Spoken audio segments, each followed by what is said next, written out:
Liam was an ordinary boy living in a small village surrounded by a vast forest. Though he enjoyed the peace and beauty of nature, Liam often felt lonely as he didn't have many friends. His mornings were usually the same, walking to school alone, listening to the cheerful chirping of birds that seemed to follow him along the forest path. One day, as Liam was making his usual trek to school, he heard a distressed chirping that was different from the usual songs. Intrigued and concerned, he followed the sound deeper into the forest, where he discovered a small bird trapped in a thorny bush. Without hesitation, Liam carefully freed the bird, whispering soothing words to calm it. As the bird fluttered its wings, now free from the thorns, it perched on a nearby branch and looked directly at Liam. To his astonishment, the bird began to speak. "Thank you, Liam," the bird said in a soft, melodic voice. Liam stumbled backward, his eyes wide with disbelief. You can talk?" he stammered. The bird, who introduced itself as Tico, nodded. "Yes, and you can understand me because you have a kind heart. Not many humans can hear us, but the forest has chosen you."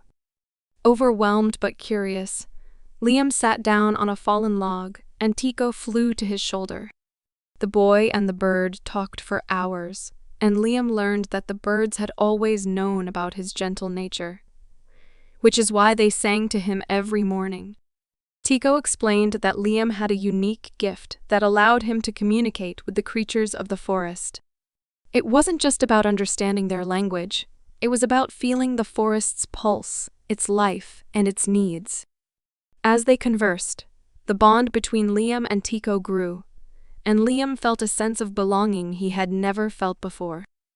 However, their conversation took a serious turn when Tico's tone changed, and the usual cheerful chirping of the forest quieted. "Liam," Tico began, "there's something important I need to tell you. The forest is in danger. A group of men plans to come tomorrow to cut down many of the trees, including the ones where we birds make our homes.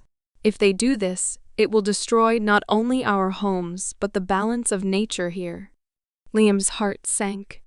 The thought of the beautiful forest being destroyed and the birds losing their homes filled him with dread. "What can I do?" he asked, determined but uncertain. "You must speak up for us," Tico urged. "Go to the village elders. Tell them what you know. They will listen to you because you can hear the truth of the forest."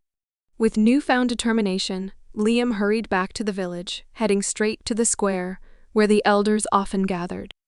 The sun was setting, casting long shadows across the village, but Liam knew he couldn't wait. He found the elders discussing the day's events and took a deep breath before stepping forward. "Elders, please, listen to me," he began, his voice wavering with emotion. "The forest is in danger. Men are coming tomorrow to cut down the trees, and if they do, it will destroy the homes of the birds and the balance of our environment. I know this because I can talk to the birds. They've told me what will happen." The elders looked at him with a mixture of surprise and skepticism. The eldest of them all, a wise woman who had always been kind to Liam, spoke first. "Liam, what you say is unusual, but I see the truth in your eyes. We cannot let our forest be destroyed." The next morning, the entire village, led by the elders and Liam, stood at the edge of the forest, blocking the way of the men who had come to cut down the trees. Seeing the determination and unity of the villagers, the men decided to leave the forest untouched. Liam returned to the forest, where Tico and the other birds awaited him. "You did it, Liam," Tico chirped happily. "You saved our home." Liam smiled, feeling a deep sense of fulfillment. He realized that his connection to the forest and its creatures was a gift he would cherish and protect for the rest of his life. The boy who once felt lonely had found his purpose as a guardian of the forest and a friend to all its inhabitants.